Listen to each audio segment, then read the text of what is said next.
I literally could die and be happy because I'm literally standing this close to Muhammad Ali. I couldn't even look the man in the face. Cried my eyes He out. was honestly, so I met him, right? And I'd like to think I'm quite a talkative person, but I've Yeah. always been the type of person that I don't really get starstruck. There's only a few people that, and I'll tell you after who one of them is, but I don't really get starstruck. But Muhammad Ali, he stroked my face. Oh wow. I nearly passed out. Yeah. Like, I've never ever been in such awe of another Yeah. human being. Yeah. I saw, and people that tune into some of my podcasts, I've told this story before, but grown ass men were crying. That's literally what happened with us. Yeah. Yeah. We had a big Ex- party. There's something about him, but we had a big Please, party for the sorry gym. to cut across you, but can Yeah. you try and identify what that thing is? I've met so many famous people. I've met icons, like literally, right? I've dated icons. Anyway, that's another interview.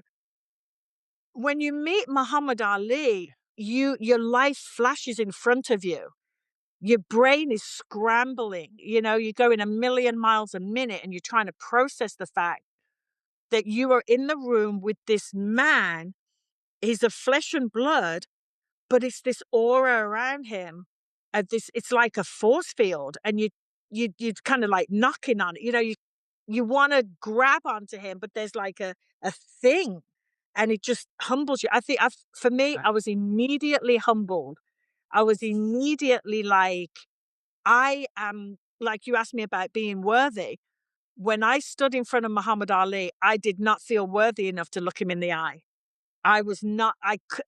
I couldn't do it. My head was bowed, and the there was a I don't know what it was, but I could not raise my head to look at him dead in the eye. I couldn't do it.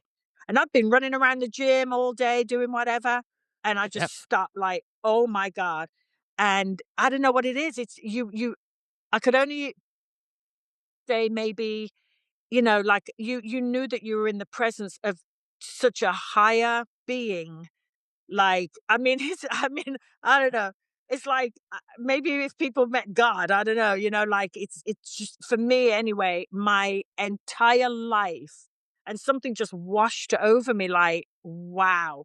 I cried for days. I cried on the plane all the way home. I cried just like, oh my gosh, I was in the room with this great man. And we'd had a party to open the gym. And like you said, grown men Mhm. climbing over each other trying to get to him, sobbing. I'm like, wow, Yeah. like the whole room. And you just knew you wanted to be there with him. And during the day, I was with Angelo Dundee, and a friend of mine had bought a suitcase full of Cadbury chocolates and all kind. Me and Angelo D were sitting there and we're divvying up the chocolates, one for you, one for me. And he had piles, I had piles. And I kept in touch with Angelo, who's quite sweet and lovely. But yeah, being with Muhammad Ali was I don't think I'll ever experience that ever again while I'm living. Never. It's never going to happen.